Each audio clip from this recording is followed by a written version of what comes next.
Welcome, dear viewer. I'm your host, Carmila.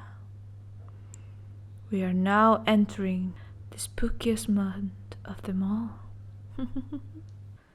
To keep the spirits alive, I gift you my offering. Now, turn off your lights, relax, and enjoy.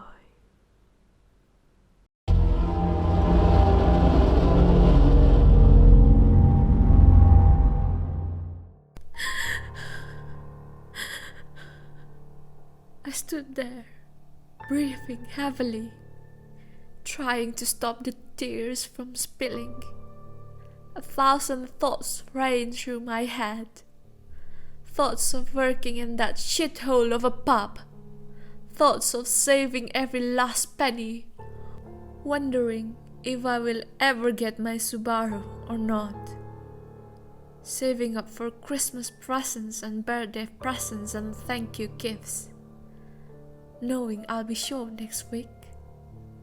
Thoughts of the quaint little seaside town we lived in, the cute churches and gorgeous cliff tops looking out over the sea. The grass unkept and wild, hiding curious snakes and wandering spiders as you traipse through it on a summer's day. Memories of muddy hands and sandy clothes sprinkling the threaded carpet as we walked from the front door to the shower after a day at the beach.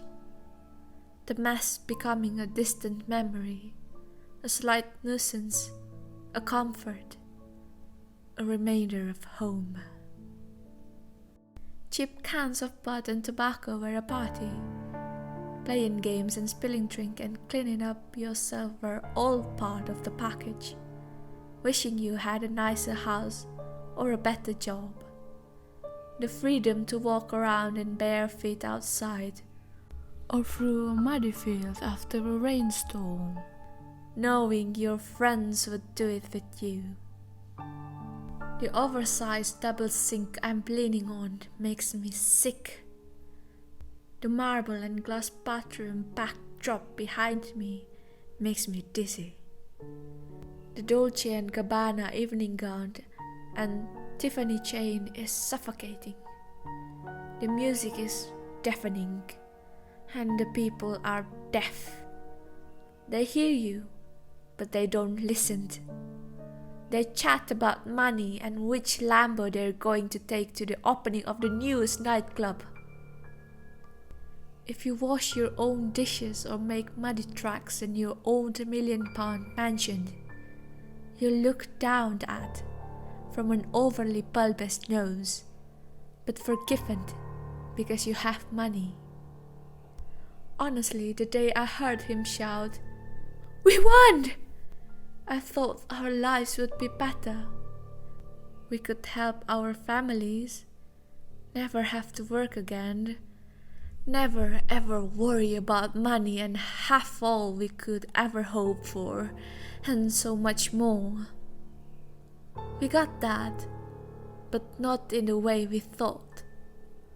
Winning the lottery was like a dream come true at first. As we bought necessities and started off quite frugal, it slowly evolved into more and more expensive purchases until we found ourselves living in the middle of London. In the dead center of Kensington to be exact, surrounded by people who were born into money or famous and knew what they were doing. Day by day, socializing and keeping up with the neighbors became more exhausting than any full-time job. They treated us like family. They recommend nannies for our dogs and maids for our house. They thought we were insane when they found out we cleaned our own house.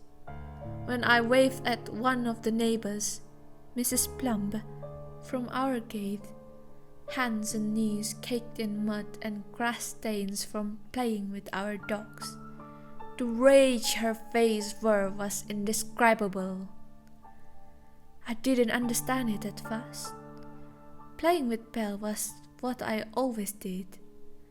When she found out we worked out alone and did not have a personal trainer, her response was utter horror. It was alien and certainly unwarranted. Then it hit me. These people are minted, powerful and stuck up. They pay other people like we used to be, to clean and cook and play with their dogs and children and tend to their precious rosebuds. I can hear Jake knocking at the door, letting me know he's going to our wine cellar to grab more 1,000-pound bottles of wine to entertain our guest. My cheaper voice responding with an okay. I can see my crooked mouth mimic what I am doing. I can hear my own voice.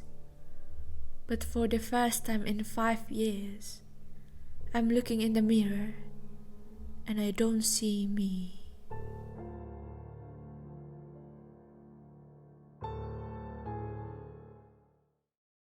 I just wanted to give my thanks to for letting me use their story to narrate, and I'll see you all tomorrow.